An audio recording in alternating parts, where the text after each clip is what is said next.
नहीं संगीत नहीं रे, तार बिना झंकार नहीं रे। शिक्षा क्या कुछ खास करेगी यदि सांस्कृतिक स्वतंत्रता का संवैधानिक अधिकार नहीं रे। नमस्कार, मैं श्रेयांश कृष्णा, सरस्वती विहार नैनीताल। मेरा विषय है समान नागरिक संहिता हमारे देश के लिए वरदान है या फिर अभिशाप।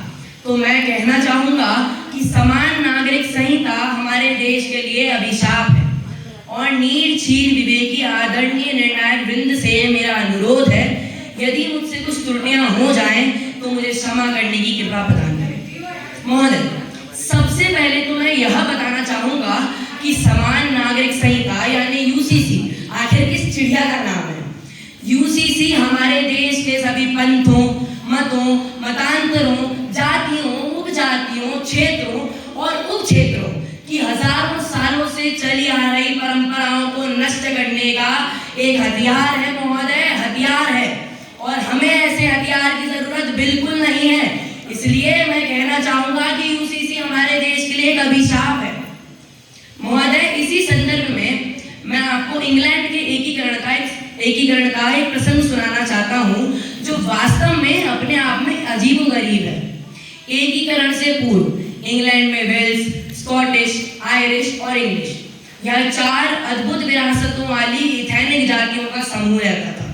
किंतु इनमें से एक जाति ऐसी थी जिसकी रगों में उल्टा रक्त छाती की ओर दौड़ता था, और वह जाति थी अंग्रेजों की। अंग्रेजों ने सभी जातियों की विशिष्टताओं को समाप्त करके सभी को अंग्रेज बनाना चाहा, सभी को अपनी तरह बनाना चाहा, और उन्होंने उन सभी जातियों की विशिष्टताओं को समाप्त करा और उन सभी को अंग्रेज बना डाला, उन पर कुछ यूसीसी जैसा कर डाला। और इस कार्य में बहुत खून खराबा हुआ, बहुत खून खराबा हुआ।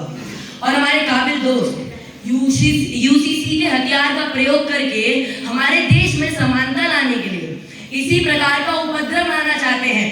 क्या यह सही होगा कि यूसीसी को लागू करने के लिए भारत देश में ऐसा उपद्रव आए और हर एक जाति, हर एक समूह का अपने अपने अधिकारों का छीनना सही होगा?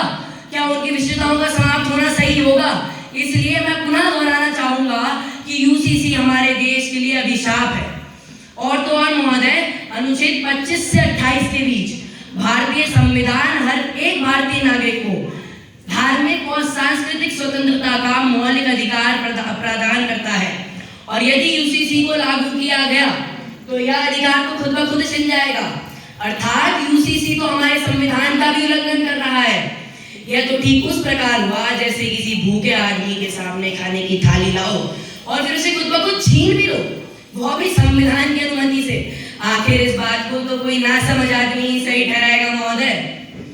यहाँ तक कि अगस्त 2018 के 21वें विधि आयोग के पारिवारिक कानून में सुधार के परामर्श पत्र के अनुसार इस विषय को रखा गया कि यूसीसी ना ही आवश्यक है और ना ही वांछनीय है। बावजूद इसके भारतीय सरकार यूसीसी को लागू करके देश में समानता लाने का ढिंढोरा पीट रही है। और तो और अनुच्छेद 25 हर एक धार्मिक समूह को अपने मामलों का प्रबंधन स्वयं करने की अनुमति देता है, और अनुच्छेद 29 उन्हें अपनी परंपराओं और संस्कृतियों को संरक्षित करने की अनुमति देता है, वह अधिकार देता है। और यदि यूसीसी यानी समान नागरिक संहिता, यूनिफॉर्म सिविल कोड को लागू किया जाता है तो यह अधिकार भी खुद ब खुद छिन जाएंगे महोदय। इसलिए मैं वापस कहना चाहूंगा कि यूसीसी हमारे देश के लिए एक अभिशाप है महोदय। भारत एक ऐसा देश है जहां डाल डाल पर सोने की चिड़िया करती है बसेरा। भारत एक अनमोल रत्नों की खदान है और भारत की सारे अनमोल रत्नों को एक कर यूसीसी उन्हें सोना बनाना चाहता है।